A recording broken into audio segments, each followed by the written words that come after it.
here, there's a song that's gotta be unsung. Way out here, there's a wrong that's gotta be undone. Spend my time getting wicked till I choke. Gotta spend my youth on something before I go broke.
There's a heart that's hard as rock.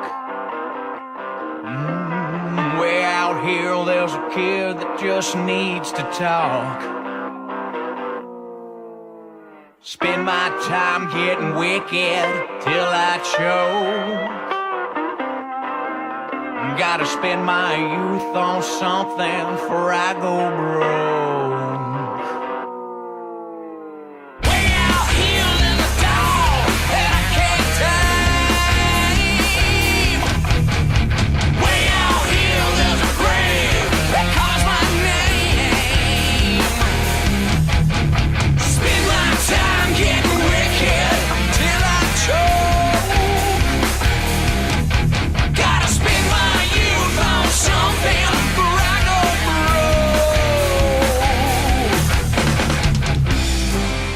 Save me from myself in a wicked generation.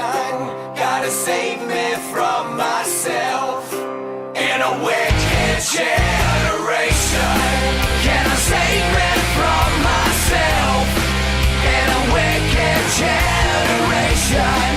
Gotta save me from myself in a wicked generation. Generation, in a wicked generation, in a wicked generation, in a wicked generation.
She grows up so fast.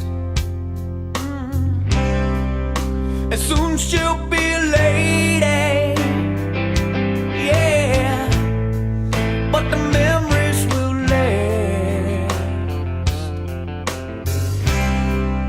She give me the music. Oh, she give me the words. She daddy's little baby. She daddy's little girl. Oh, yeah. I mean, What the crap. fuck? All right, I'm gonna put my tweet out now. Oh, 72. Welcome back, guys and gals. Just coming Oh, up. we are back. We are back. Just coming off of the break. If I you, didn't realize the tab closed. if you are just now joining us, and want to catch the first part of the show, the VOD of this broadcast will be on YouTube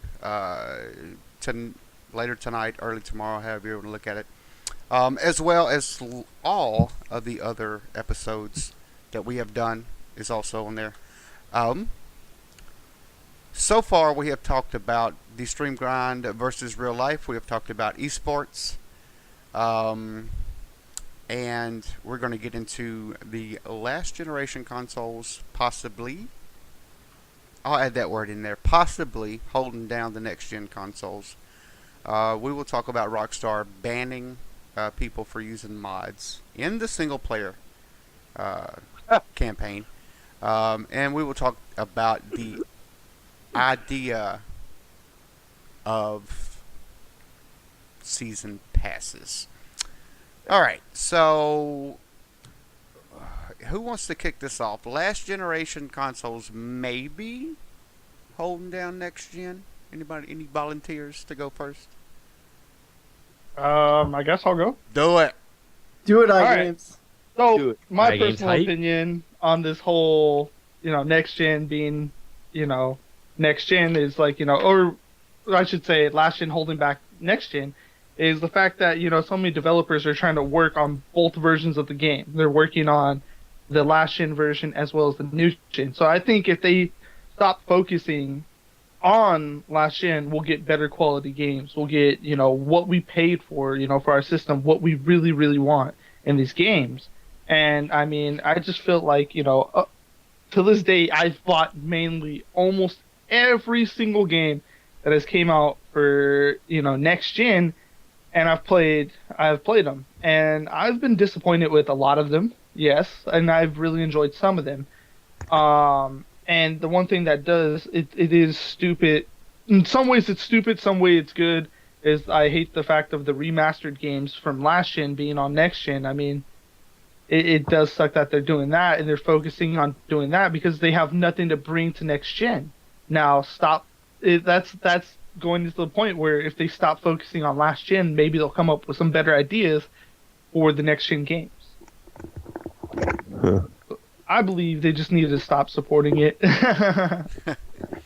We actually, I think you're in here. The last podcast we did, we actually covered. Sulfus We actually loves. we actually talked about the remastering, and I was from a standpoint where the remastered game that I played was The Last of Us. I did not own a PS3, and this game was brand new to me, and I liked it. But Loved it. I will get into this topic that we're talking about here in a minute. Dorian, what you got?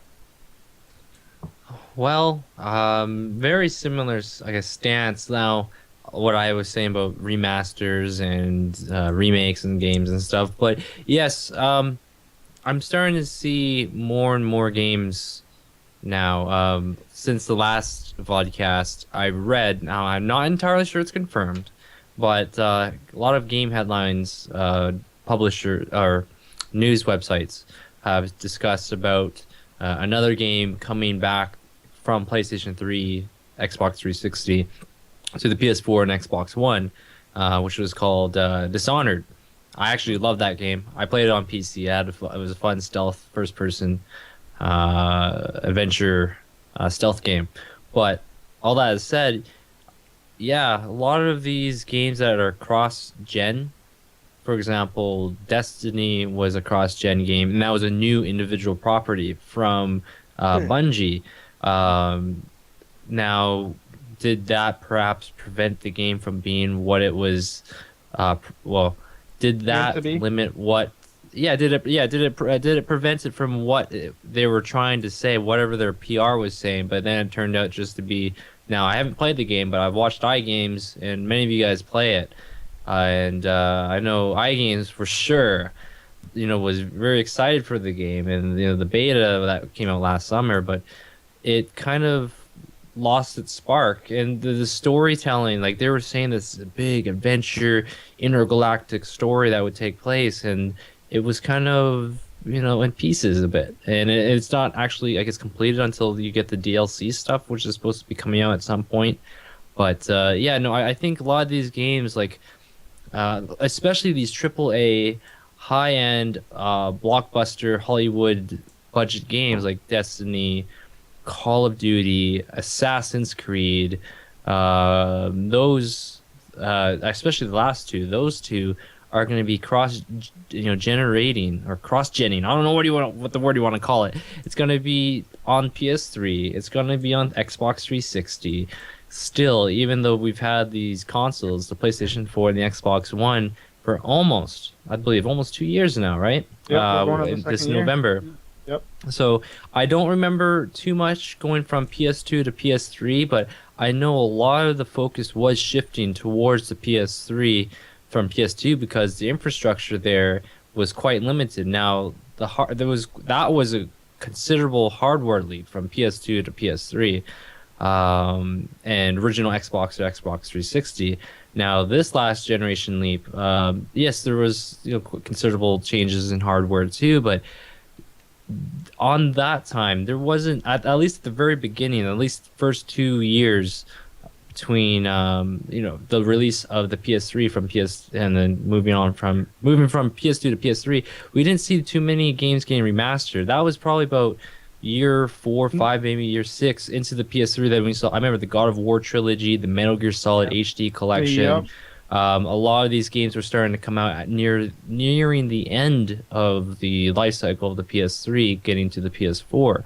But yeah, I've seen a lot of these games that are being held back from its potential because they're not fully utilizing what the hardware capabilities of the PS4, the Xbox One, because the last generation consoles, because they have to find somehow to port it that would be compatible. It's unfortunate. Now we've seen first party titles start pushing the envelope in terms of gameplay and graphics. For graphics side, I think what I saw was The Order, which looked gorgeous, but the game didn't turn out so well. I remember iGames MLA. It was not so. It wasn't really received so well. I only played 3 hours of it. Wow. Yeah, so and that's I'm a lot curious. of money, that's $60 to spend on a game. To only spend 3 hours on it I couldn't even finish the game. I mean, that's terrible. It's terrible. Yeah, and go ahead, iGames. Oh, okay. I was saying, the 3 hours I did play of the game, I felt like 2.5 hours out of that 3 hours that I played was nothing but cinematic cutscene. Like, there was no gameplay whatsoever, and I just felt really disappointed. And I got really bored. I felt like, this should have just been a movie instead of a game.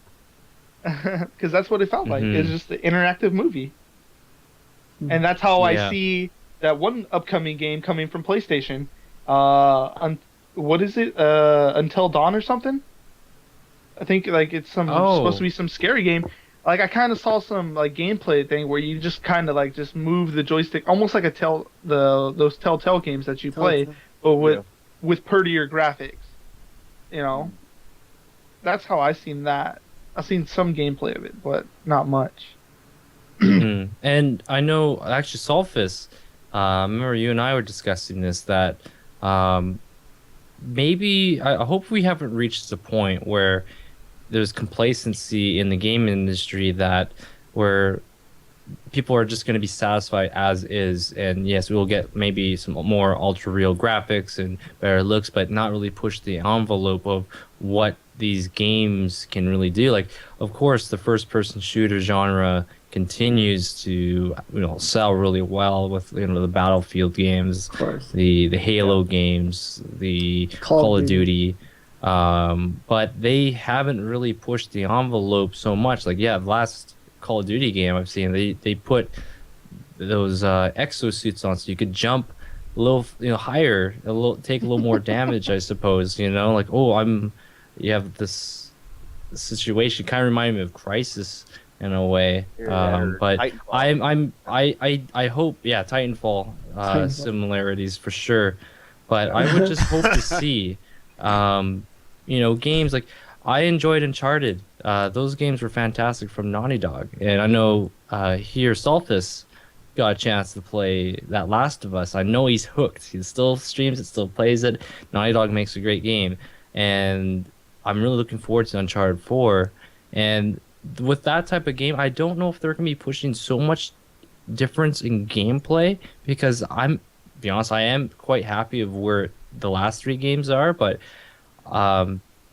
that game doesn't come out every single year. The games that are come out every single year, annualized, Assassins, Call of Duties, even the sports games. Now, those are just, I don't know if they've reached, to the highest point that they can really develop much more, but games, especially like the first-person shooters, Call of Duties, and then the third-person Assassin's Creed games, I don't know. It's just unfortunate. And then last thing let's say about holding back last generation is the whole idea about Assassin's Creed Unity, the whole thing behind that. I remember when they start providing footage of last year's E3, it looked gorgeous, what they were of the graphics and the scenery and what you can do in the game. And then once the game came out, or even about a couple weeks before it came out, there's this whole thing about this parody crap going on, that the PS4 version would not get the best treatment that it can be because of the inferior hardware, not because it was coming out on PS3 and Xbox 360, because it didn't, because they got Assassin's Creed Rogue. It was because of the Xbox One's, I guess you can call it, inferior technology in it. So it made a worse version for the PS4. I know iGames played it and had bugs galore, and just oh my God, the amount of stuff, like faces or like look like you're Mr. Potato Man or something. I had to finish that game off stream.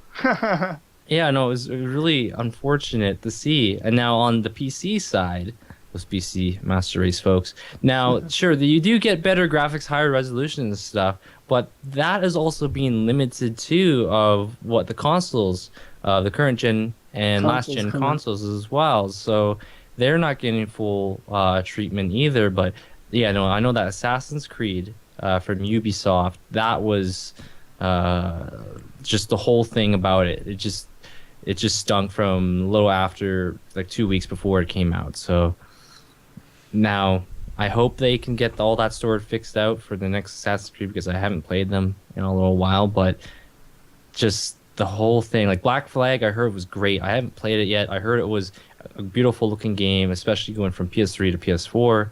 But are we going to see another Assassin's Creed on PS3? I know they try to cater to every single audience, but it usually comes to a point where, if you're just going to do quantity over quality here, then I don't want that to be in the game industry. I don't want just, a watered down version of a game. I'd rather have something that's being developed, and because of the budgets that they're doing like AAA Hollywood blockbuster budgets that they're given, and then they just get this, a shell of a game. Like, think of a big art painting, and then every single game that comes after it, like you have your full game, which is the full art picture, and then later on it just gets trimmed off. So okay, this piece here is gone. Nope, we got to fix that in a patch. We put it back in, and they screw something up, or it's just, we'll see.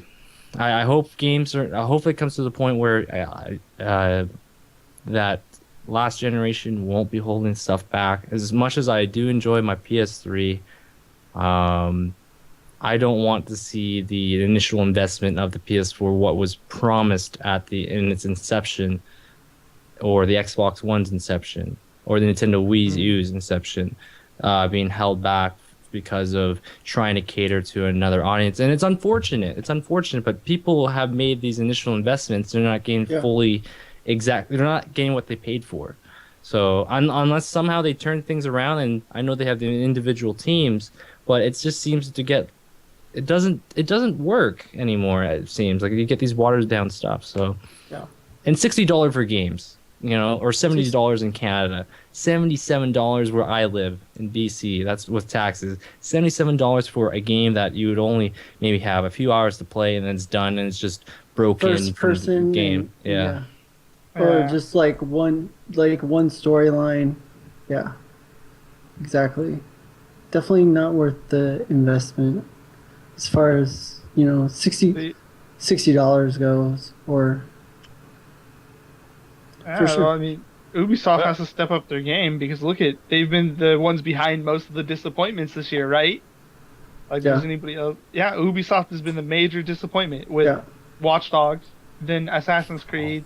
The Crew was a letdown too. I mean, all their games that Ubisoft has been releasing have just flopped. Gutted. The only one game I heard out of those, besides that, was actually Far Cry 4 was actually decent. That was heard. But I heard Far Cry 4 had its problems during launch as well. You know what I mean? Like, they all have their problems during launch, I think, and it's whether they want to get that push.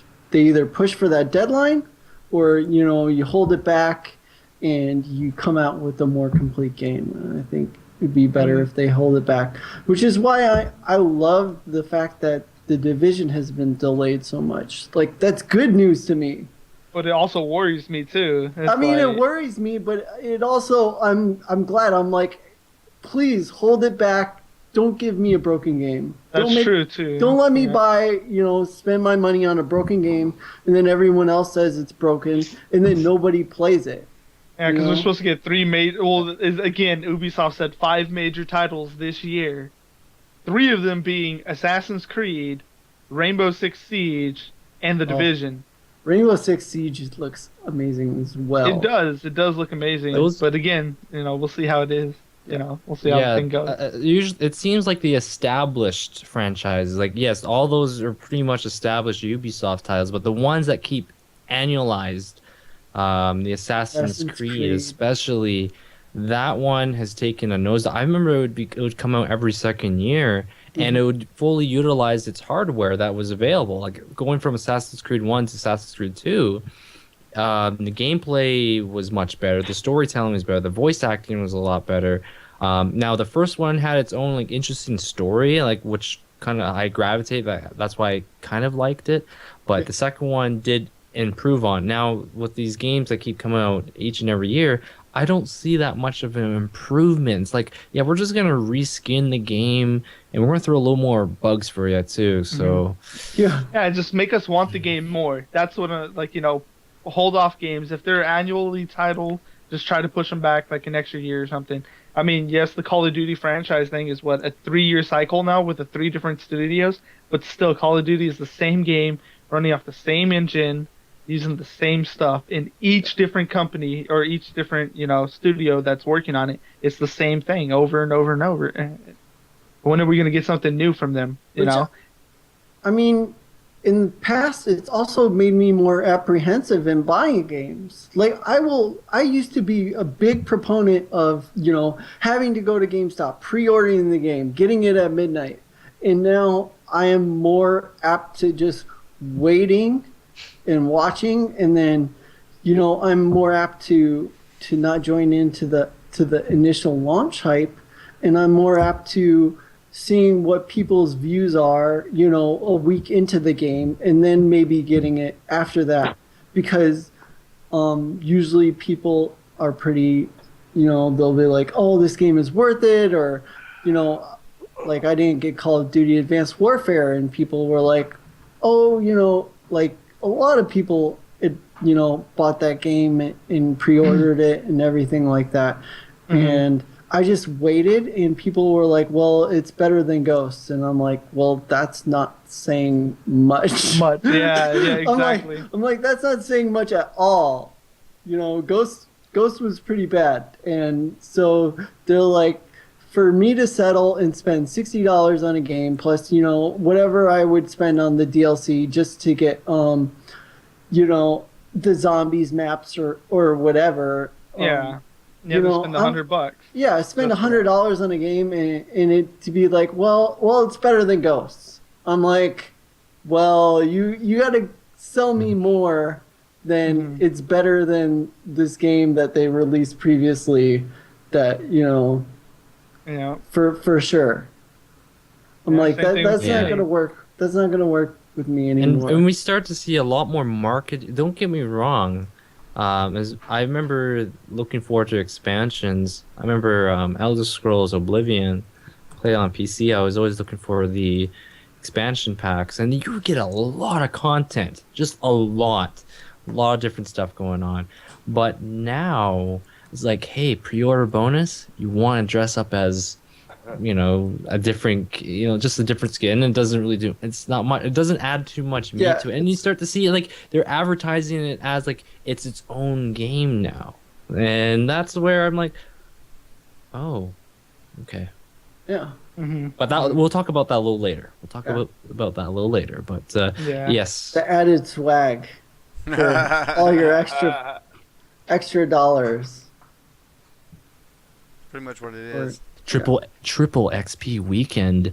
Oh, you want to have it for 3 weeks in a row? Pre-order it now. Be ahead of the curve. Day Zero edition, which is the most ridiculous thing, because Day Zero does not exist. It would be Day -1. Like, it would be the day before the release date would be -1, and then Day Zero, like, Is the day's Zero release. is Yeah. nothing. It's there. It doesn't exist. Like, Zero is the absence of You know of what? I think that was Day just a, Groundhog Day. substance at all. So it would be Day -1, not Day Zero edition Call of Duty. If you're gonna just to let you know, that was just the boost those that pre-orders. really bugged me. By the That way. was just the boost Yeah. of pre-orders. Though. I That was remember the days where they just used to call expansion packs. Like you would get a lot of stuff. Like you're expanding the game. Now it's just called downloadable content. Like that to me is like, well, it could be quite a bit of content, or it could be just small as 1 kilobit or kilobyte of data to unlock a game. Part of the, like Resident Evil 5. That was like, you gotta be kidding me. Destiny, 1 yeah. kilobyte. What a bunch of silliness. Yeah. Mother fathers.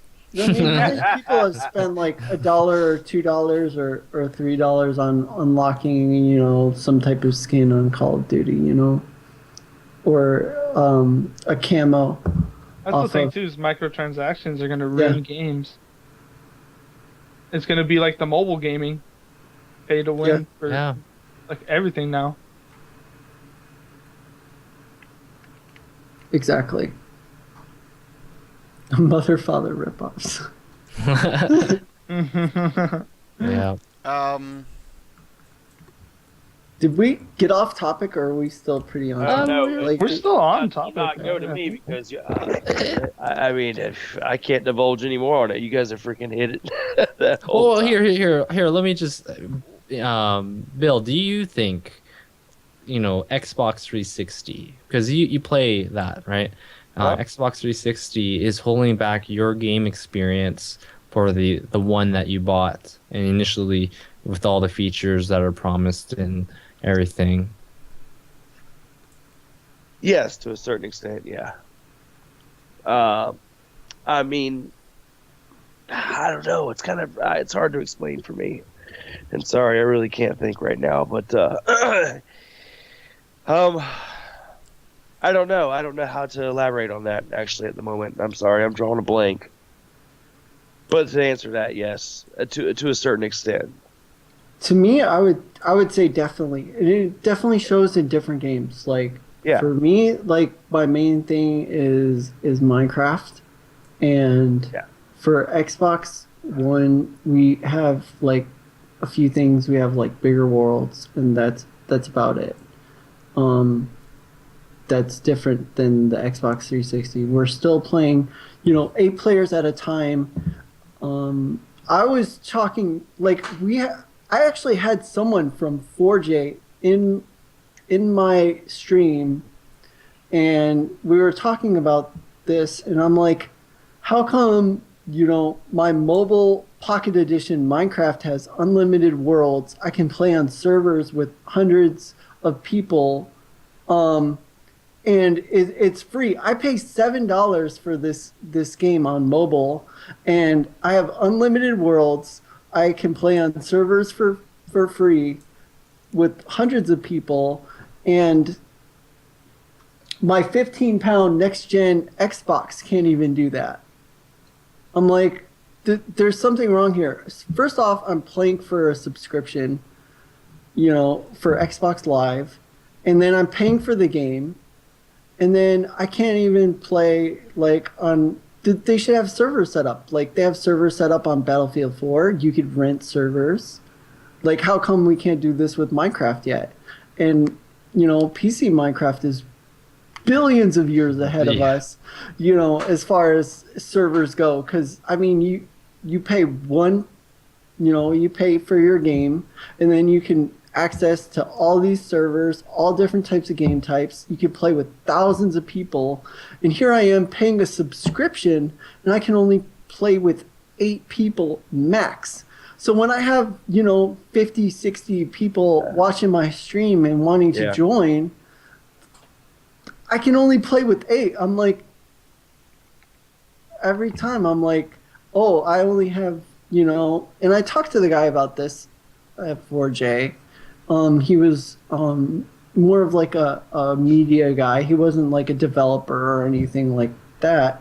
He wasn't into to codes or anything, but he was more of kind of like a spokesman type deal, and he was talking about Alex, which is the female version of Steve, coming to Xbox, and how people were excited about it, and I was like, I'm not that excited about it.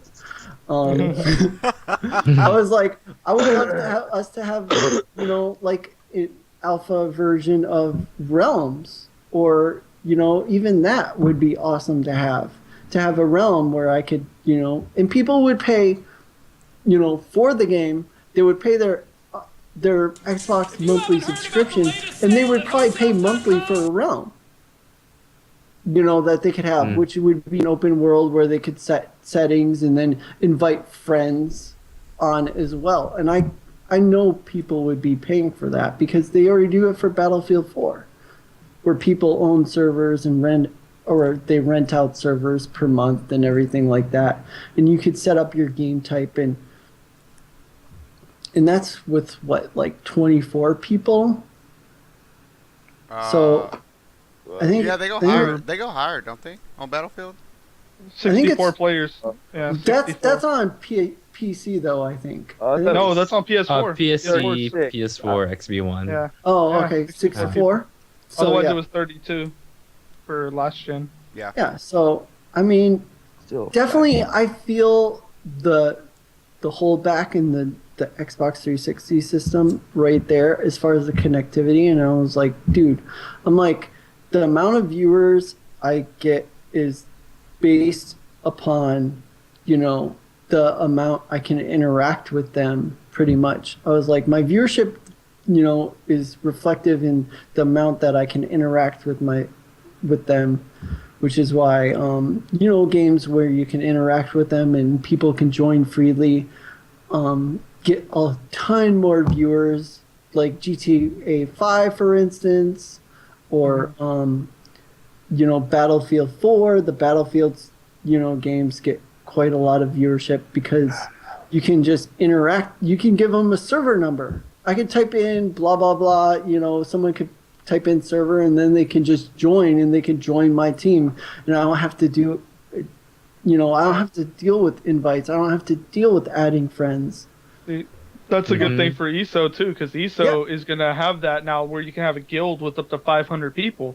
Now you can invite people from your chat to join your guild, or Yeah. you can even just type in their name and just add them into a party or a group system. And then on ESO, you can group up to 24 people. So I mean, there you go. You get to So, play with yeah, I 24 mean, people compared to yeah. 8. That's That's 3 times. yeah, that's 3 times. Wow. So I'm just like, we Yeah. should definitely, be able to get on that as far as multiplayer goes, because I mean, your viewership does depend on the amount you can interact with them, and I mean, I know a lot of you streamers stream different games, and your viewership varies. I mean, some of it's the same, but a lot of it varies depending on what game you're playing. And if you're playing a single player game, you tend to get a lot less viewers, especially me. Like if I'm playing by myself a single player game, sure, people will come in and they'll stop by, and like my regulars are awesome and I love them, and my mods are awesome and supportive and everything like that. But when I'm playing with viewers or playing a game where viewers can join, then I get a lot more. It gets, the hype level intensifies, Yeah. by like 4, 5, 6, 7. Hmm. I agree. Yeah, we're changing it up with games from different genres, single player, multiplayer, and just to hear that, I just want to chime in. Now, this is goes back a little bit more, back on PS2 here, but when you mentioned about Minecraft Pocket Edition having more features than, let's say, an Xbox One and a PS4 versions, and we know that, as you said, the PC version is the cream of the crop. It's how it was founded on, right? Yeah. On the PC. But with the PS4 and the Xbox One having more similar, very, very similar architecture, especially with the AMD processors in them, they're very similar in regard of a mid-range PC, gaming PC.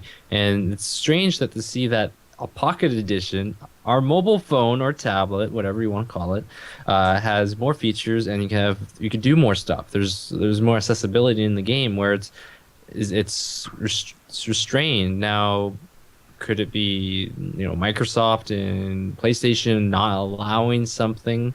Could be, but it's just for a technological reason, it's kind of strange. Now, I remember I used to play Madden a lot. Madden, I remember since 2001, which was on the PS2. I really enjoyed that game, and then pretty much most of the Maddens after, even though they're like the same, they did make their improvements, and of course the roster updates and stuff. But I remember going from Madden PS2 to PS3, and I'm like, sure, the graphics are nice, but almost most of the game features are gone, like franchise mode, owner mode, trading players. A lot of these features were not existent in the first couple of years on the PS3, even though it was a significant hardware. So I kind of take this as a twist of like, why is last gen doing stuff better than current gen now? Well, PS4, Xbox One, and or trying to push the envelope, have some features and stuff. And I hope it's not really like that. Like, or it seems to be like we're just going to keep everything equal footing. Like, yeah, the PS3 version is very similar to the PS4, but with higher resolution, better shadows, all that. But everything's the same. Like, and also you got to pay for Xbox Live. Well, I know in 360 and Xbox One, but on PS4 you actually have to pay PlayStation Network's PS Plus service to play games online, unless it's a free-to-play game. Now, the features they state in PlayStation Plus is like you're going to have all this wonderful stuff for online games, and of course PlayStation Plus provides you monthly games, which is really nice too. But all these like features that are kind of already existing on PS3, but not really pushing the envelope, but they're still charging you for it. So I don't know. I see that Rage was talking about the Illuminati there. I see the Illuminati there. Emo, that's funny, confirmed. But yeah, it's just confirmed.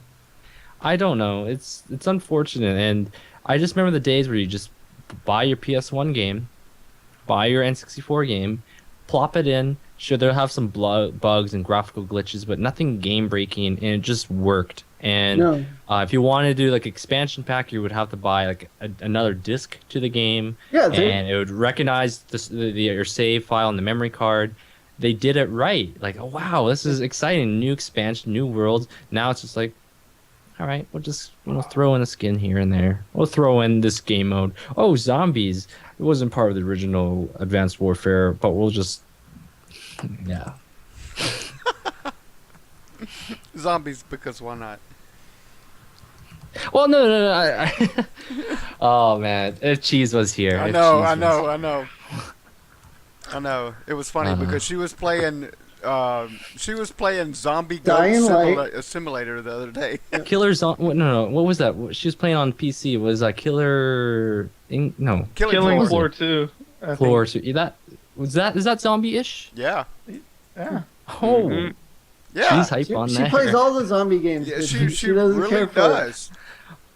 She doesn't care for. She hates zombies. She hates zombies so much. She plays all the games so she can kill them. That's the She only can thing I kill can 'em. figure out. That's the only thing. That's the only thing I can figure out. Determination right there, man. That's what I'm saying. So my take is technology, like future technology, is made from the technology we have now, right? But at some point in time, you got to get rid of the old. Everything has a shelf life, right? So, Yeah. your vehicle has a shelf life. Your TV has a shelf life. Your Blu-ray player has a shelf life. Computer. Your phone, your computer is outdated as soon as you take it out of the store. You can't move forward unless you let go of the past. How long has PS3 been out? 2006. 2006. Yeah. November 17th, 2006, because I waited in line in front of a Walmart for 23 hours to get a PlayStation 3. Wow. Okay, Yep, So- at 16. So- At 16 years old. so is it safe for me to say that they got their money's worth out of PS3? Yes. Can and I also too, can I say that? Yeah. I mean, I'm just going off of things here. So can we get some real things to do with this?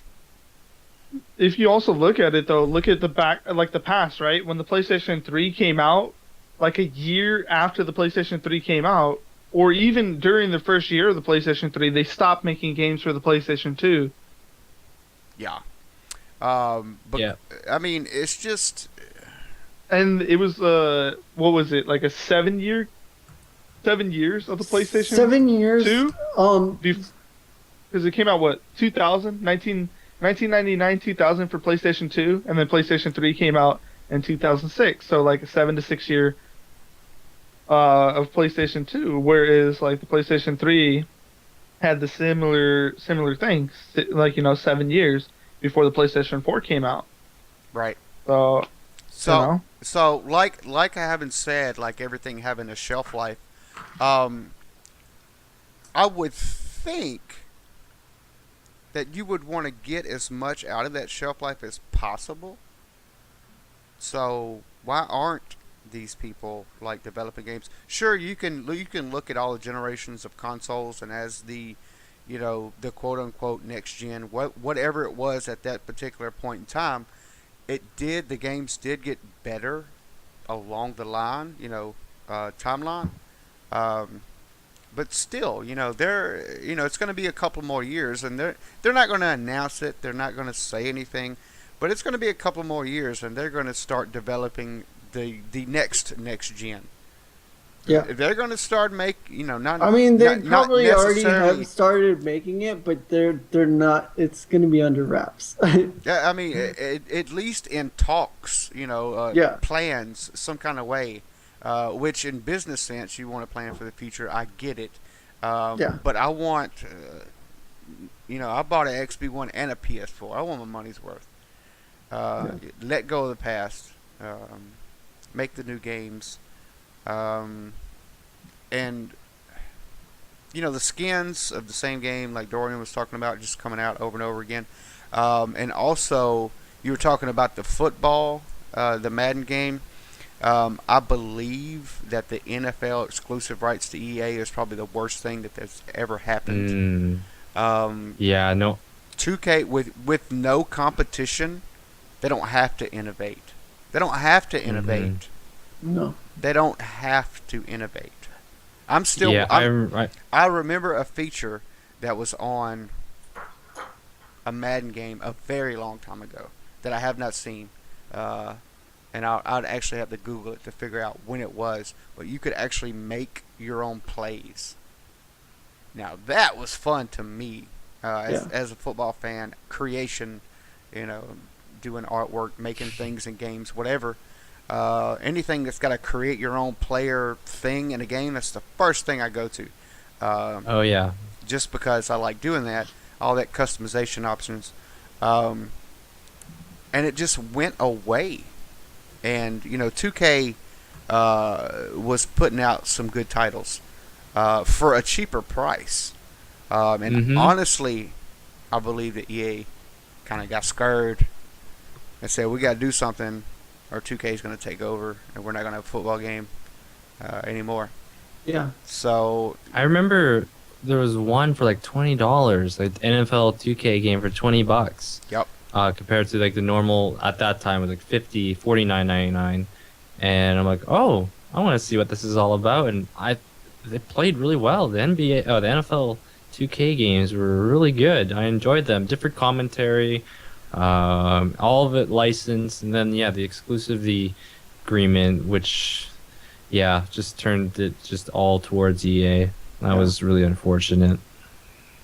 I loved, what was it, the NFL, the Blitz? Yeah. I think it was on Blitz, 64. That was fun. That was so much fun. And that was like an arcade style, like street football, They tried to remake that though.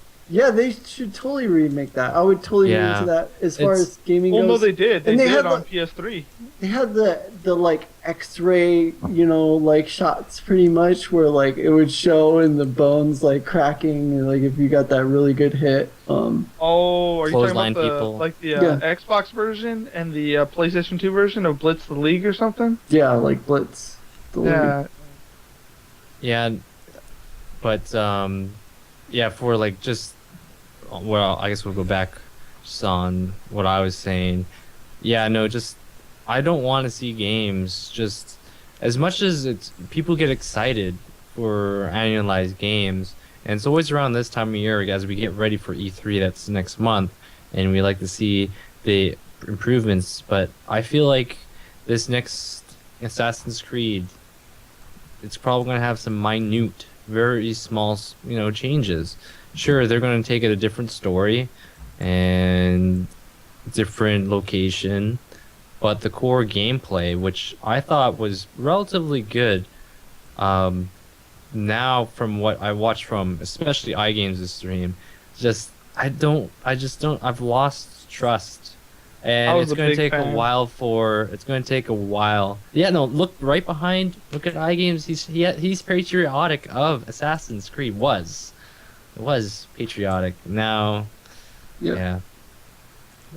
At the end of the day, these first party developers, I think, like that are with Microsoft, with Sony, and of course, can't forget the big N, Nintendo. Yeah. Nintendo continues to do well with their first party stuff overall.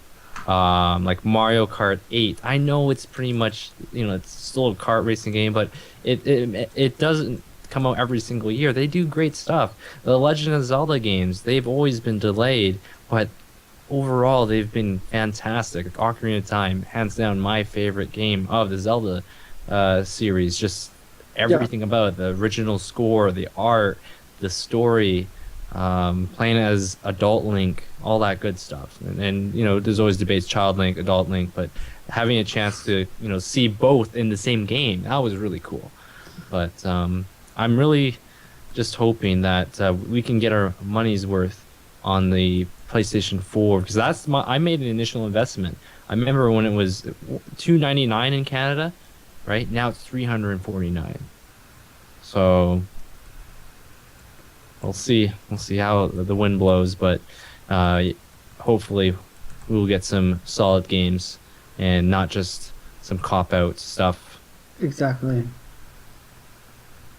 I mean, that's what we can all wish for and hope for.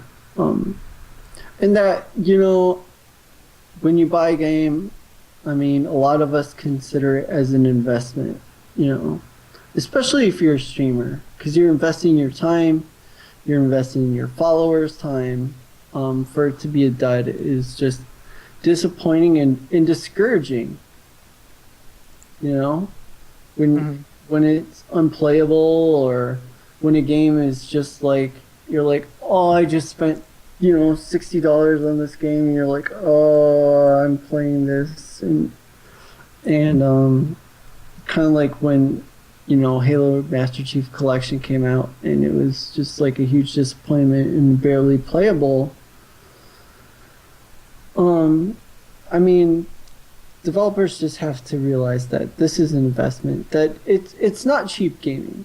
You know what I mean? It's not a cheap hobby. It's definitely something that, and then a lot of people buy games on our recommendations. I mean, I'm sure Dorian has convinced quite a few people to go out and get a Wii U. Go outer. Wii U. You got a Wii U. Now, I'm not gonna say I take solely of that, but it definitely probably has some influence. Yeah, Well, some influence. and I mean, we definitely have some influence in the way that people, buy games or their reactions to them. And honestly, to that point, And I mean, they are the reason that I bought a PS4. yeah. Dorian, iGames, MLA, Dorian, iGames, MLA, Icy Rain, Raw. everybody I mean, else they is all on have PS4. They all have PS4s. I felt It's like so funny how Mike got his PlayStation 4. Yep, my got okay, PlayStation 4 off let's- of Dorian. You need iGames to explain this whole thing because I know I would just screw it up. So the reason why y'all- Mike got a y'all- that's why I PlayStation want 4 was he came in my stream. He's like, iGames, I bet you can't get. He's like, if you can get Dorian to play Minecraft, I will buy a PlayStation 4 the next day. I was like, is that right? I was like, is that right? So I went into Dorian's chat as I was streaming myself. I went in. I was like, Dorian, if I donated Minecraft to you, would you play it? He's like, yeah, I would. And then quickly he changed it. By the time he changed his mind, I've already donated the money for him to buy Minecraft. nice. Mize in the chat laughing. Yeah, Yeah. yeah. I that- can't remember what game I was playing. I think you were playing GTA 5. Was it GTA? Maybe I don't know. It was back in I think December. That's great. Yeah, Dorian, I think you convinced me to get GTA as well. So Oh, You okay. Yeah, no, I trendsetter. just. Oh, no. But I just remember, I was like, oh, Minecraft. Okay, that'd be cool. The whole idea. I'm like, oh wait, maybe I've only have had real enjoyment when I'd be playing with iGames with and everyone else on there. But to be honest, it is an intimidating game for first. I remember when I first streamed it, I had Bill and Raidcall. I'm like, Bill, I'm lost what I'm doing. I'm petting trees like Panic Beats here. What am I supposed to do? Pet trees. And cows. Yeah, and then and everyone in the chat's like, you're in tutorial mode, right? I'm like, yeah, follow the steps. I don't know how to bring up the little inventory window and stuff, and then everyone's like, give a pumpkin to this thing, it'll turn into I think a golem or something. Whatever it was, I'm like, oh, that's cool. Do I touch it? Should I pet it? And, no.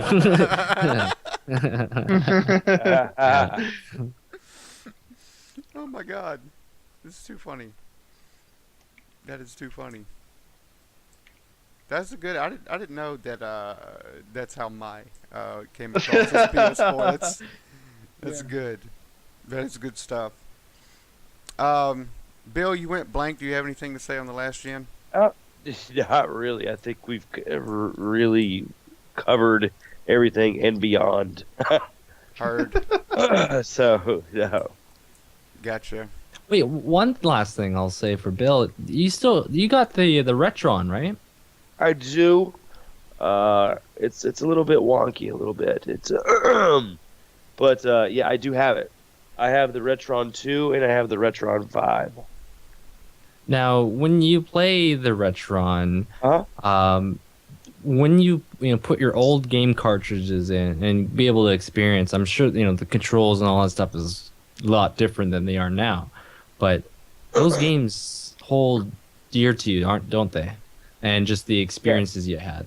Yes. Now, I feel like when I was younger, again, this is like our first time ever playing a video game. My first time I played a video game was on the original Nintendo Entertainment System, Duck Hunt, where I would cheat. I would just like put the pistol right against right on the CRT. I go bang, and I can hear it go boop, boop, boop, boop, boop, boop, down. And then, of course, the Super Mario Brothers games, Darkwing Duck, Mega Man, Darkwing Duck. Oh my gosh. some other strange Yes. games. But I had a lot of fun. But ever since, and PS1, PS2, it carried that formula. And then on PS3, there's just not so many games. Like, I would say The Last of Us is definitely up there, like, sharing that familiar experience. Metal Gear Solid 4 with that experience, a bit of God of War, because that went from God of War 1 and 2 were on PS2, that came on PS3, which was really good. I know there's more games, but not many this generation has hit the nail on the head for me, having a similar fun experience. I'm like, yeah, I love it. It just reminds me of when I was flying around in Darkwing Duck or something, or using the little weapons that you can do. I think that's why I still enjoy playing those games. They're still fun to me. They don't get old. Those throwbacks are just awesome. Wait, what the hell happened? Did you guys get like a loading video on the? No. Okay. So- Well, What happened? my Still screen went. live. PG-13 Okay. games. All right. Still live for what 70 viewers, which is amazing. You guys are awesome. Okay. Thank you for the support. And thank you, mods. Okay. There we go. Mods are awesome. Speaking, Mods make streaming happen so much. Yes. Like life. Like if it wasn't I for don't think- mods, I don't think I could stream. To be Yeah, honest. me too. Like, just the amount to all those mods out there. We should have like a mod day. Just Yeah. like we just had Mother's Day. Mod Call it Modern Mod Day. Appreciation Day. Father's Day. Day. I know. iGames has done mod appreciation. Larissa's done mod appreciation. I try to appreciate no matter what. But like, it'd be cool to on Twitch. It'd be like some formal day, like mod day, or hashtag mod father, mod mother day. I don't know, whatever you want to. Yeah. I think. Speaking of Duck Hunt, can we get the return of the light gun to the consoles or no? Oh yes. Ooh, please. no, it has to be a tube TV. Yes, it does. A CRT, something like that. That's Well, right. didn't they try to like incorporate Unless- something like that un- with the PlayStation Move? You remember that? Oh yeah, they had like a whole phone system that you could put Yeah, the little but you had to stick have the in. camera, and that's why there's the light bar on the controller for the PlayStation 4, is because that's kind of supposed to incorporate something. Weird. We shall see. Yeah. So last gen bad? Is that what we're saying? Yeah. I mean, Don't get me wrong. Last generation It's had its had run. a lot of great stuff, and Great when moments. PlayStation, like before on PS2, there wasn't a PlayStation Network. It was just online from the game provider, and the main one I remember was SOCOM. But when PS3 came out, Yes. they just had PlayStation Network. That's when they put themselves in the door. And yeah, there was a lot of good things, but we want to see. I just like to see something that reflect a little more since the initial investment. And a lot of things are pretty solid, but them games though, Ubisoft, I'm calling you out. Ubisoft. light gun shots fired. Mandalorian. Hype. Oh, speaking about retro stuff, I heard a GameStop. I don't know which GameStop it is and where it's going to be at, but a GameStop is actually encouraging people, I think, to bring in like their older systems to like trade it in, because they want to try to bring back an environment of retro gaming to sell it Oh. back to the people. I don't know if Mark anybody mentioned else I that. read heard about about that. Mark that. the Fallen. Yeah, they're Yeah. actually gonna bring A in 4-hour like, limit. What? retro games like What? 64 and stuff. You see anything, Solvis?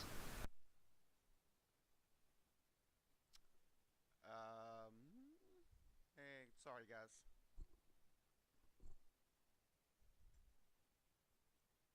We'll just have to.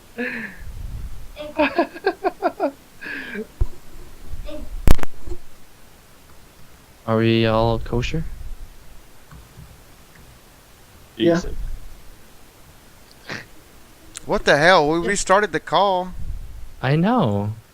That was odd. Now Skype's keeping up with the actual minutes. Shit. I might have to have two. Skype, why you do this? I might have to have two different Skype accounts now. Okay, Well, dude, hold hey, on. while we've been in the call, I got an alert saying that I just got online. I was like, what? Somebody's on my other name.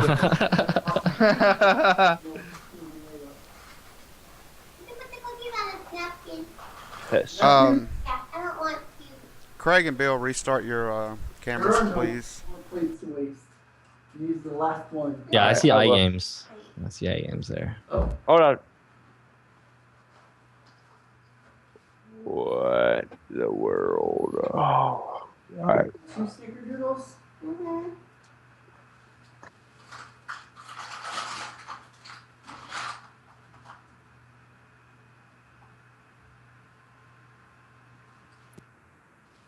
Okay, something.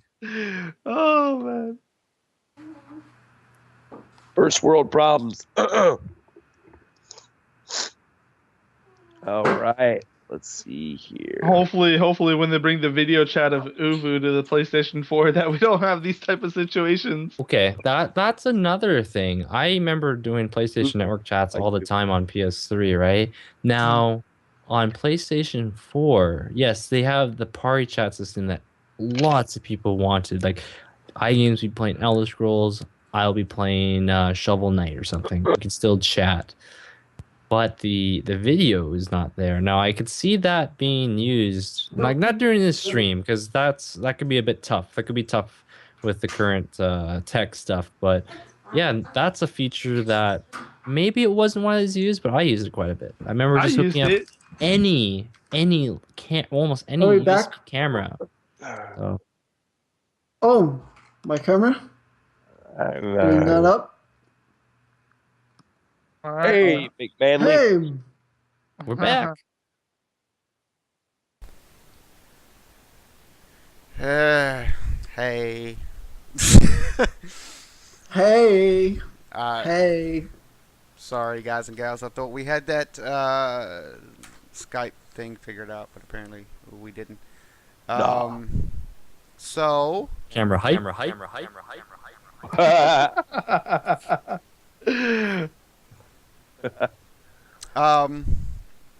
so yes, moving forward, Rockstar Rockstar. banning people on PC. Rockstar hates PC. Yes, Continues. Yes. Continues. Episode yes, yes. 2. Rockstar hates PC. Episode 2. Banning people for using mods in the single player game. iGames? I haven't experienced I that. think it's stupid. I think it's stupid. I don't understand why they would ban it. If it's in single player and it's not affecting, people online, then why bother preventing people from doing it? I just think that it's wrong. And I mean, if they're gonna do that, the game is supposed to support mods, right? That's what you get the PC version for, is like, for the mod support.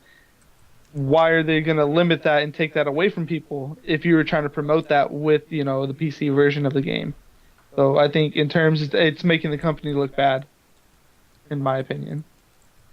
They even released a statement saying, oh, the mod policy is, this is the mod policy, whatever Dorian was talking about it before the show.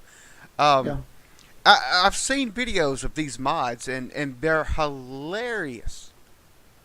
They're hilarious mods that I have seen. There's one where the guy's got a machine gun, and he's literally shooting cars at people. Like that's the ammo. It's just hilarious to see, and this is the type of stuff that people are getting banned for. It's not like money hacks and stuff like this. It's just visual mods. Dorian, you're on that GTA a lot. What do you think? Yeah, I see that what Quadra put. He put a image guard link regarding the mods. The thing there is, yes, they're saying it seems to be okay, but there has been issues. In Chelsea's stream, for example, one of her subscribers, Big Luigi, I don't know if he's here, but I asked him, he said, I'm banned from playing Rockstar on PC. I'm like, how come? How come you can't play GTA 5? Well, I was using one single player mod. And I said, oh, okay. Were you doing that online? He said, no, I was just doing single player. And like all this, the mods on there I've seen look really interesting and cool so far. But now it could have been just a slip up on Rockstar's part. I'm not too sure because I go on to the Rockstar Social Club and look at some of the forums that people or tickets that people have submitted, and NeoGAF, which is another large gaming community oriented forum, and there's been people that have been doing that. I see Quaris, and he has been online with the mods. Well, at least when he was streaming, or not streaming, when he was in Chelsea's stream, he did say he was in single player only. Now, maybe he took that online and tried that, then I could see that. But at the time when Chelsea was streaming, he said he only had a single player mod going on. So now I'm not going to defend Rockstar because all of us, even you, Kowouter, especially Kowouter, iGames knows where I'm going with this. All of us have seen the cloud sim. All of us have seen the invite system fail, and I think the statement that it's on the stream there, sure, it's valid, but there's been so many slip ups from them that I don't know. Like, I don't know how their recognition system works. Remember, it's our that type. It's our problem. Reset your interconnection. Yeah, that's gonna fix it. Open these ports. Web now. It's and I'm just curious just to see what happens because there's been a lot of users now on the PC version. From what I've read, you have to be always online. Yeah. Okay. Them DRMs. You cannot play the game without signing into Social Club. So is that almost like the old SimCity thing where people were raging because they couldn't play offline, right? Yep. Mm-hmm. That's what happened with SimCity. They're doing the same exact thing that people were hating and requiring you to be online. And eventually SimCity made it to where you could play it offline because of so. Mm-hmm. And it's funny about not Rockstar related, but the SimCity, someone made a mod to make it single player, and it just worked. And then EA went into damage control and saying, no, don't do this. It's going to break your game. You're going to lose all your data files. And a lot of people, still did it, and it was fine. Then they eventually brought the single player patch. But that SimCity thing blew up massively. Like, just it became its own. It was really bad. But the whole thing about Rockstar and having to always be online, DRM. That's why Steam games, for example, you have a grace period. I know you don't have to always be online. You can sign into or you can still log into Steam without being online. You can have the Ethernet plugged in, and then there's a certain time limit. I like using a website called Good Old Games, GOG. Green Man Gaming also sells codes for GOG, Good Old Games, where you can play your game offline. You can put it onto a flash drive, take it to your friend's house. Think of it like being a physical copy, but it's digitally. You can take it anywhere. Pretty much. Yeah, you own it. You own it. So when Witcher 3 comes out, I'm going to be able to do that. Like if my brother wants to play, I'll throw it on my 32 gig flash drive or a larger one, and like, hey, Damon, you could go play it. You know, he doesn't have to re-download it; just put it on my flash drive. So, but with the whole Rockstar thing about always being online, that's a downer, and it could have just been a soft ban. But at the same time, if that's what their statements there, somehow when you're playing online, when you're playing single player and you're still signed in, it will send data. Like if I'm playing on PS3 or PS4 GTA, it's gonna send my data of information what I did in single player, and I could see it on the Rockstar Social Club. So, Yep. yeah. Yep. Yeah, so always being online, that's the thing. And now Rockstar could have screwed up, but there's a large list of people that are fallen victim to the same thing. Yeah. Yeah. Now, Rockstar, I find it interesting that Rockstar is what that statement that I just had on the screen is claiming that they're not banning people, and there are conflicting reports. There are people saying that they are being banned for quote unquote cheating.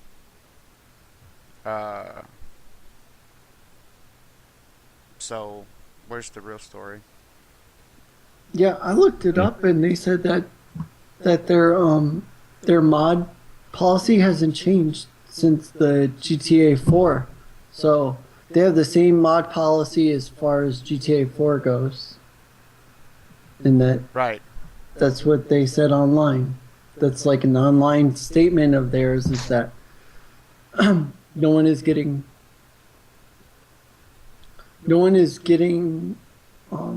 whatever it's called, banned.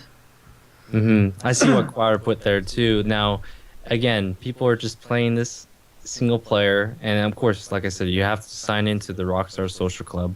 No matter what version of the game, the Steam version, the Rockstar store version, that if you were to get there, you still have to sign a social club to actually play the game. But what I saw what Quire just put there, it's basically saying, what about these money glitchers, the people glitching on the game? Now, iGames back in the summer.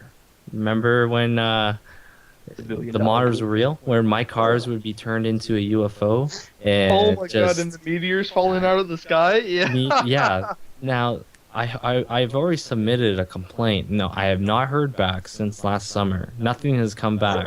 And they do not clamp down on these people that do that, which make the game already pretty, the single player is on point, but the online, it's already been shady from the get-go of connection issues, invite issues. But these people are running amok being like that, making someone's experience, like they're intentionally going out of their way to make your car into a spaceship, having a specific Hot Wheels jump of a custom job destroyed because there's an asteroid in the middle of the road, or invisible walls. It is bad. And especially on the PS3 version, that still goes on, and nothing's really, at least from my viewpoint, and I've been playing that, nothing seems to really change. There's one No, thing I mean, too, though. there's Didn't tons of they, people that have, millions and millions of dollars, in their GTA that is totally unlegit. You know what I mean? And that's been going on since day one. And everyone's gonna find a way to get around that whole, and I mean, it's just crazy that there's two ways you can go about mod community, and you can either ban people for making mods or and then discourage it, or you can embrace it, which, I mean, I would be all for embracing the modding community. They are really creative, a lot of fun, people that are really good at what they do, and they're really creative, and they do it in a really fun way, and they do it to enhance the gaming experience. just the way like Skyrim is with their modding community is amazing, and a lot of people love their mods. A lot of people love the Ultra HD and the HD mods for Skyrim that run Skyrim like a current AAA game. Not that it came out like 5 years ago or whatever. I mean, it looks amazing, and I saw one where they turned like the mud crabs into like they just changed the sound, and it was like Dr. Zoidberg from Futurama, like that kind of stuff. It was hilarious. So they changed the dragons into Thomas the Tank Engine. So Thomas the Tank Engine's trains where one of the dragons was like Macho Man Randy Savage. He was like, "Oh yeah." Yeah, I played around with the Skyrim mods, and the developers were just like, go for it, make it a better game to your tailoring. Like they already did a cool the lore of Skyrim and the characters you meet and the weapons, but yeah, to basically make it, I've seen it where it's the point, it looks like a Final Fantasy game. Yep. Where the mods look fantastic, the lighting, the foliage, and it doesn't. Now you need a solid, good graphics and processor to manage all those things at the highest settings. And then there's another game. This might go back in time a bit, but Unreal Tournament, that was awesome. I love that first-person shooter. It's so fast, jumping off walls. But that was a game really about mods too. I remember playing on PS3 when they introduced the mod support where you can throw a flash drive. I was running around as Solid Snake, like old Snake in the Octo camo. My buddy was playing as Master Chief, as Master Chief, and another guy dressed up as Iron Man. So we'd be running around blowing each other up and all that stuff, and it blew up on YouTube for a bit. And people were like, "Oh, how do you do this?" And the people at Unreal, they were like, "Yeah, you can do this stuff. It's really cool." And Didn't that game also support like map creator? Like you can create your own maps too. I remember that on, I think it was Unreal Tournament 3, right? It was UT3, and also they had mouse and keyboard support for PS3, which is pretty neat too. But I would like to see. I see that Icy mentioned like mod servers and stuff, and like another mod, which is being I think it's even helped the game sales, is that H1Z1, the Battle Royale mod, and the Arma 3 mod for Battle Royale. I think that's probably helped sell that game. Now, H1Z1 is supposed to be similar to DayZ, zombie survival, all that stuff, which H1Z1 is planned to come out on PS4. But at least right now it's on the PC, and people have been playing a lot of Battle Royale, where it's basically try to last the longest until you're number one, survive. And that thing's just been taken across Storm on Twitch. I've seen a lot of folks play it, and that wasn't even part of the core video game. And Sony, which is, I think it was Sony Entertainment, or Sony Online Entertainment, now it's a different company, or they merged, but the original creators did not have that in the game. Well, and you also have to look that there has been game genres created from mods. MOBAs came from a mod. Believe it or not. It was a custom-made map within Warcraft 3, I think 2 or 3. I think Warcraft 3. It was a custom-made map, and people still play it. They still play it, and that's where MOBAs came from. That's where that came from. I mean, that's I don't. Yeah. Modders are, like Craig said, modders are amazing, and they should let the modders mod. Yep. Yeah, let them do Yeah. what they do. I mean, they spend a lot of time and a lot of effort into creating like original content, and whether they gain money off of YouTube by showing it off, or I mean, other venues, or whether they just do it for the love of the game or just do it just for fun. Um, they're amazing creative people that it's just I really appreciate it, what they do. Yeah. Yep. And it probably all stemmed Like- off of like somebody having a PC one day and being like, I really like this game. I wish I could do this in it.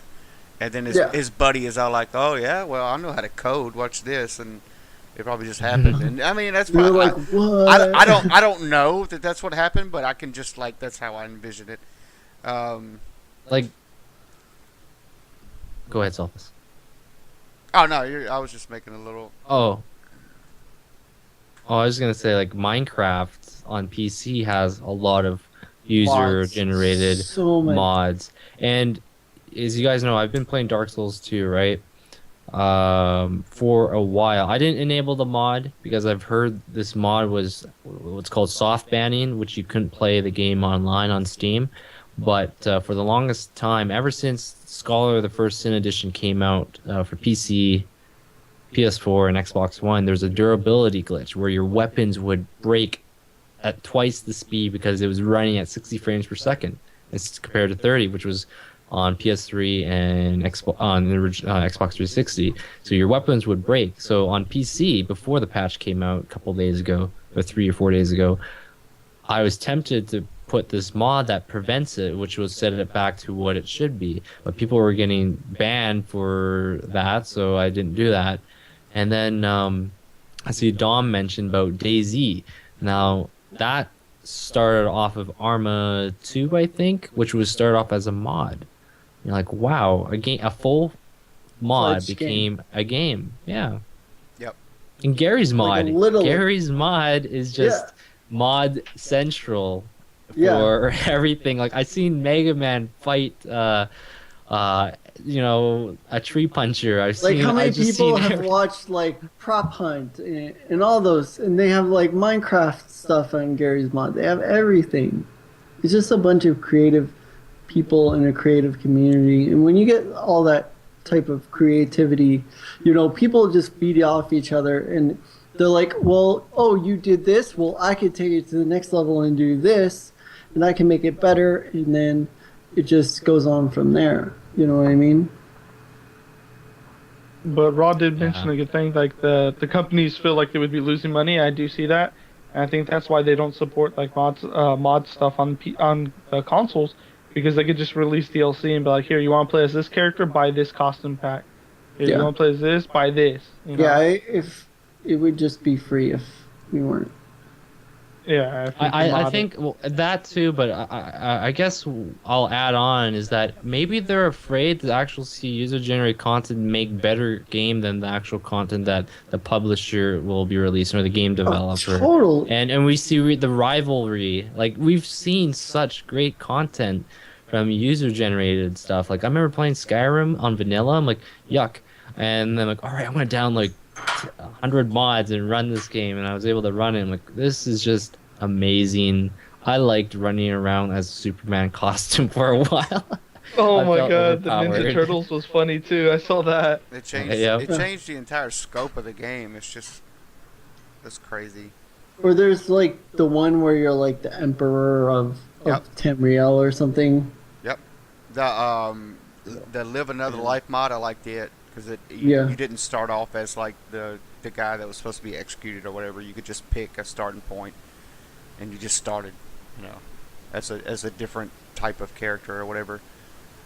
That was cool. I never downloaded the silly mods though. I always try to at least stick within the realm of what made sense of the game. But Yeah. I've seen a lot of the silly mods for Skyrim. I actually downloaded Skyrim last night. I haven't started playing it again, but just for kicks. Yeah, Skyrim could be game of the year every year, and I wouldn't mind. Yeah, no, I remember Jimmy, JLAS, he would stream Call of Duty World at War on PC, and it would have all these different mods. And you could play it online with your friends, and they would have to have the mod too. But I remember he would be running around in a world called Cheese, and I think the actual zombies were Five Nights at Freddy characters too. Nice. Nice. Wow.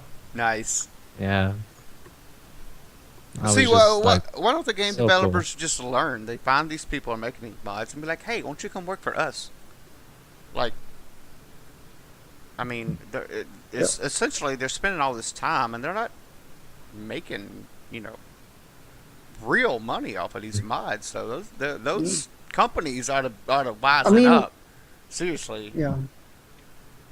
I mean, unless you're remember- making it for like Team Fortress 2, I remember talking to somebody or actually I was listening to an interview. It was a Nerdist podcast, and they were talking to the owner of Steam up there, and he was talking about this guy who made just like different little outfits or different little mods for TF2 characters, and he made like 500,000 a year. Jeez. wow. Yeah, Jeez, that's a and lot. he was making like $500,000 a year just making different little mods for TF2 characters, that people would buy or whatever. So, I mean, even if you could just support that and just charge like, $1 or $1.99 for specific mods, I mean, people would totally eat that stuff up, especially if it adds to another layer of gameplay. Definitely. Well, most like modders who have their own central website to download their stuff, they have like a donation link. But Yeah. I think they spend enough time, man. They should be well rewarded for what they do. Yep. I remember when I was playing Dark Souls. I was streaming it, the first one. Then I just got burnt out. That Ornstein on Small Battle, mother father. Spent 10 hours until I realized I can upgrade weapons. I'm gonna go find a blacksmith and upgrade my Zweihander to a plus 10 with fire and make it OP. And it was so easy to kill them. But when I played Dark Souls 1. Which was originally for the PS3 and 360. The PC version, which was called the Prepare to Die edition, which had included all the downloadable content for the game. It was actually a worse game. It did not take advantage of anyone's PC. It looked so muddy looking. It was stuck at 720p. You couldn't do anything. Even if you had the most beefy rig, you couldn't do anything until you downloaded a mod called DS Fix, and that unlocked its full potential. Yeah, Dark Souls Fix. And I was able to put it at 1080p. I ran so many different mods to make it look glorious and gorgeous, and running at 60 frames per second. You use a frame rate unlock thing too, and it made the game playable for me. And before, it was broken. Why would they even release this? Why did they not? They still have not addressed that issue on the original Dark Souls game for PC. So I'm like, okay, I guess they got their money's worth, and they just don't want to do anything about it. So the mod community made some amazing mods and playable, and I enjoyed it. I really did like Dark Souls after that 10 hours of pain against that one boss, but it really made it enjoyable, made it pretty looking.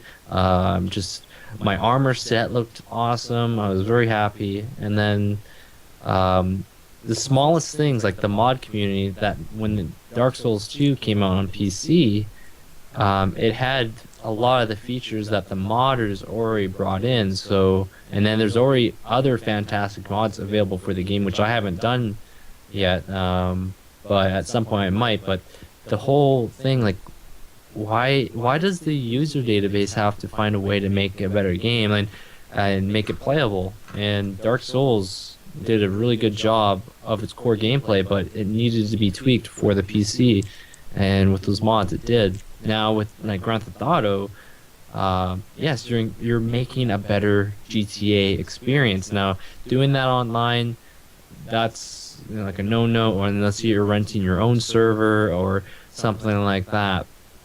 But yeah, just in closing about the whole Grand Theft Auto thing is one thing we must remember is that for PC you must sign in to Social Club, and there can be something they don't like. You're sending something to their server, even though that you're not really aware of it. You're just driving around with Trevor or Michael or Franklin with the funny mod on, and you get a ban for not a reason of actually going online and affecting it with people's lobby stuff. So I don't know. Just if that happened to me, I would dispute it. I would probably be streaming, and that would probably take place. Like, your account has been suspended. Oh, I have this on stream, and I was playing single player. So Yeah, definitely. Yeah. MLA. So hi, Emily. How you? gotta love that MLA. MLA. Gotta love that MLA. Gotta love the MLA. Much Yeah. love for you, MLA. Bill, what you think on this Rockstar business?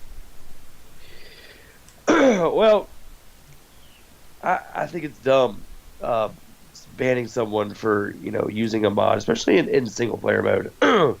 I mean, I don't know. I think it's a little bit ridiculous. I feel like if you're gonna play single player mode, you can do whatever the hell you want. Excuse me. You're not affecting anybody else. You're playing the game the way you want to. So I mean, and shoot. Well, I don't. Then I'll get off subject. But like, you paid freaking $60 for the game. Why not freaking do a mod in single player mode? You're not hurting anybody. I don't know. Maybe it's just me though. I don't know. Maybe that's just the way I feel. Now, if it was in multiplayer, completely different. I feel yeah. But that's if you were affecting the gameplay of others or something like that. But I mean, if you're just using a money glitch or something like that, oh boo-hoo, stop crying, get over it. But other than that, I don't know. I don't see a problem with it. Definitely. The thing that boggles me though, and I'll just rehash, is the two sides of the story. We're not banning people, and people are saying they're being banned. Yeah. Something's not adding up there. So yes, and that will bring us to the last topic, which is season passes. So the fact of season passes, what they are, what should we expect from them, and why they're most of the time not living up to the promise. Dorian? Remember the days where you just bought a game and then, sometime down the road, there'll be an expansion for a game to provide more single player content, multiplayer content. But now, or, they would, the game developer would say later in the future, they would be releasing something to continue showing support for the game. Well, from these day one games now that come out, especially these AAA titles, they say, you better get ready. You're going to be buying the full game, or are you going to be buying the full game? We're going to throw in that $15, $20, $25, $30, $40. 40 is the highest of a season pass I think I've seen so far with Batman Arkham Knight. Now, those games, the Batman Arkham series, in exception to Origins, which they didn't really improve and push the envelope, but Batman Arkham Asylum, Batman Arkham City, fantastic games. I love it because the voice acting, original Kevin Conroy from the original animated series, Joker, Mark Hamill, all that great stuff. Yeah. But with this whole thing going on with season passes, now that we're up to a $40 burger, can go out for dinner and you can get yourself pretty good food for that, groceries, all that stuff. Oh For sure. yeah, some steaks. Yeah, I'm just amazed that season passes have reached a level that they're basically taking on of being their own game. Yeah. Even though that the way they're selling it is to expand and to provide more entertainment for that game. And I've seen, and we just discussed about mods, and folks can donate to the creator if they want because they provide enjoyment and entertainment for them. And you see, and we discussed like that DayZ mod originally on Arma 2 became on Arma 3, or it made its own game, the original just DayZ standalone.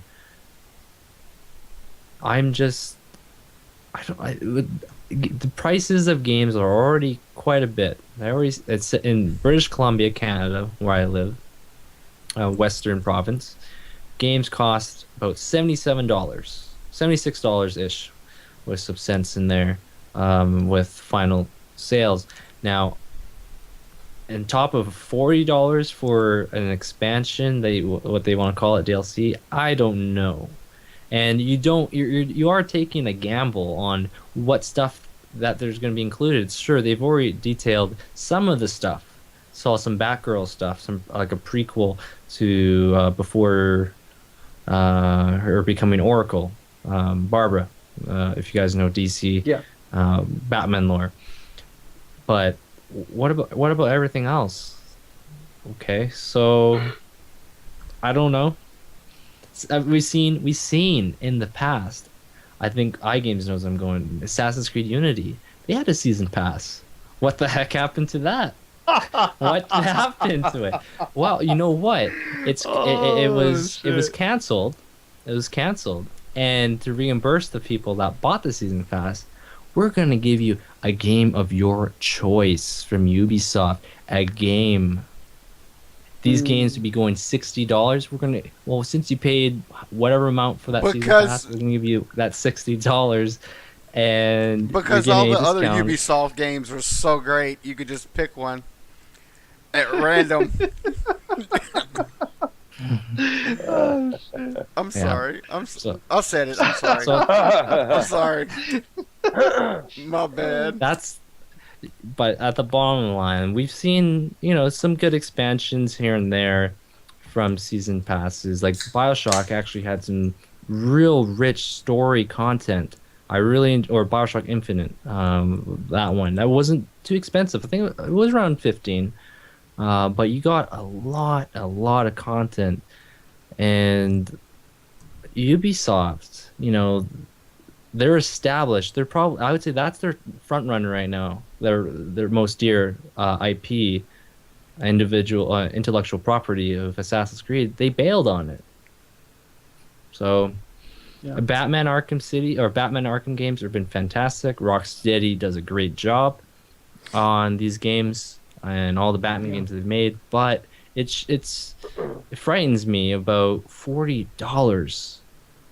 I could go and grab another Wii game or two, possibly, or Definitely some arcade games that are more like, multiplayer friendly.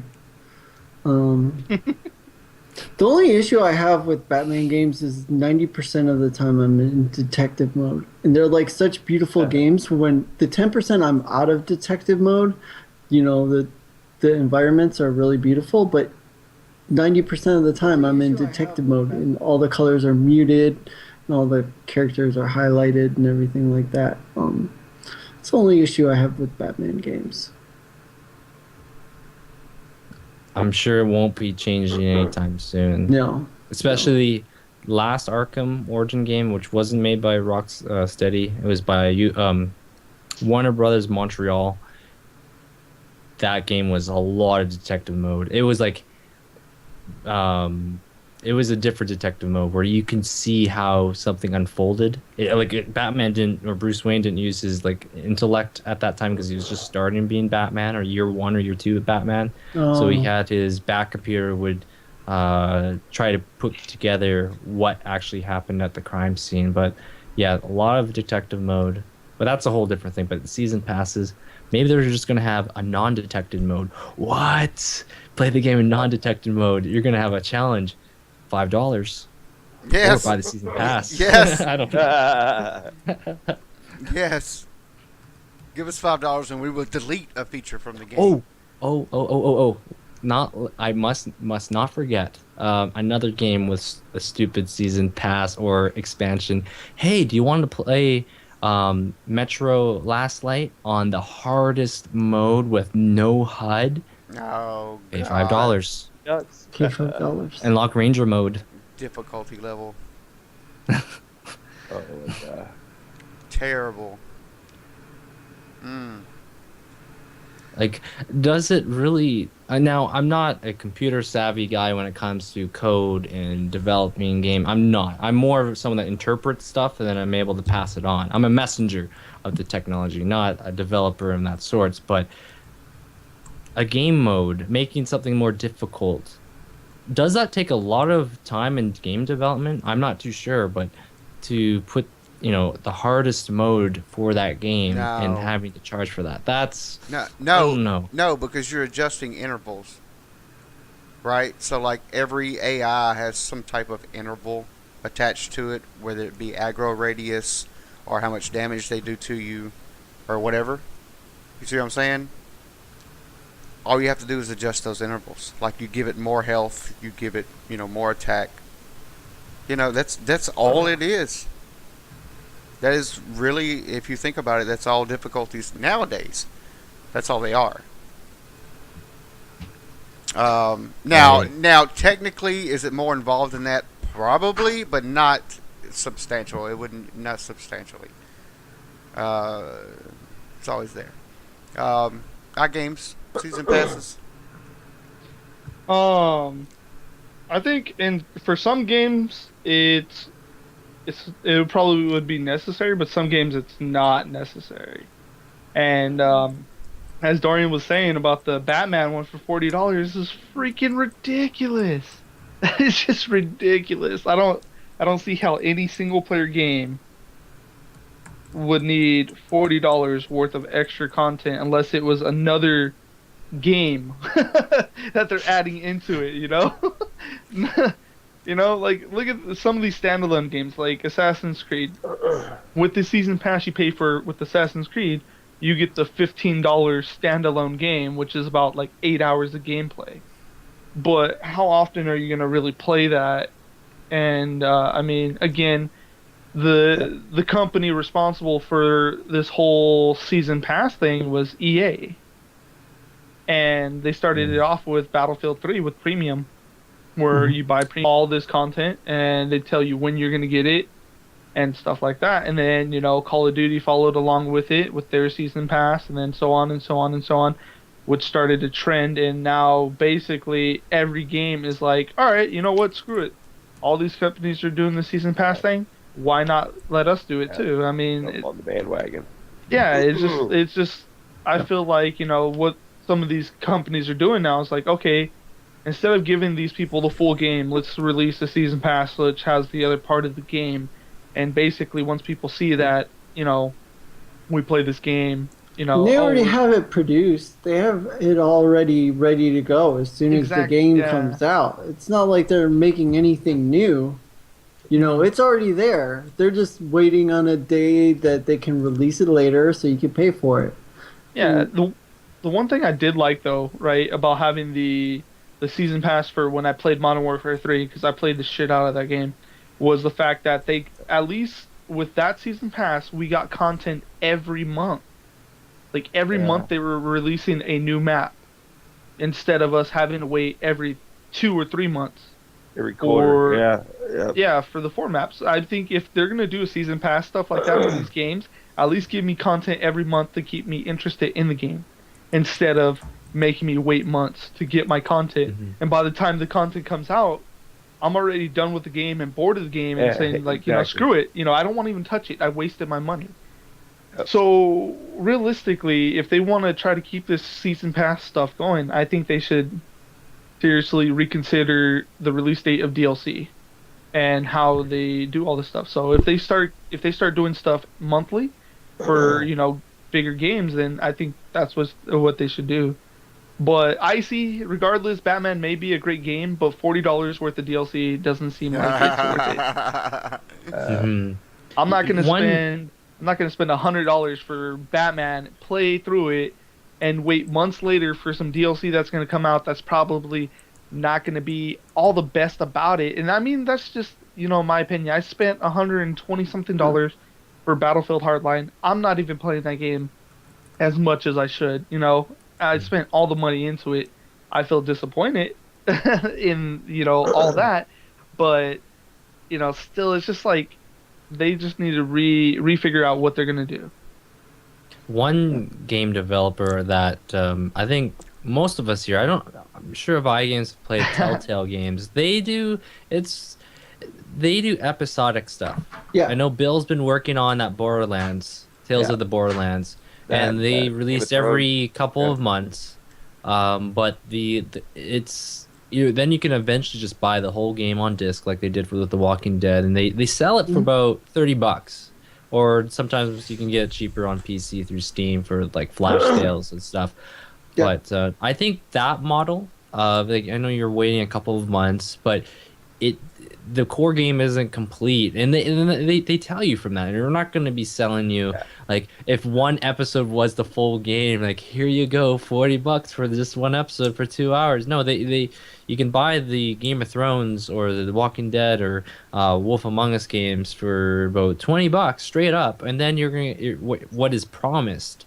Now, if unfortunate circumstances, if the game gets stopped, well, I guess we're kind of screwed. But I'm sure there'd be some way to compensate, like Ubisoft did with the AC Unity Season Pass. But with the Telltale games, they do really good stuff. Now, I know it's just kind of point and click, use the analog stick, move around, but the stories, the voice acting is really engrossing. It really hits home. At least I think so. Hits home really well, especially the Wolf Among Us. That's my favorite Telltale game. But yeah, you are paying about $20.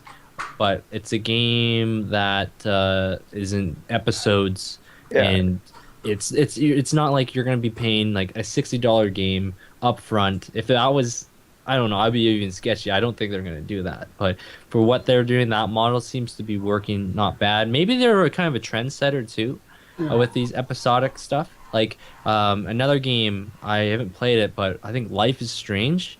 That's an episodic game. So we're starting to see a little more episodic stuff. But yeah, the whole Arkham Knight, the price tag, and then these Call of Duty stuff and premium. Now, when I bought Battlefield 4 for the PC, there was a smoking deal. Now it was for $10 more because it was about $59.99. For $69.99 on PC, I got Battlefield 4, the core game, plus premium for $10. I'm like, wow, that normally it's like $50, right, for premium. So for just $10, I figure it would be worth the snag. But yeah, it's sometimes you can get those deals and it's kind of in your favor, but in general, it seems like a lot of these games and their season passes, there's something shady to me.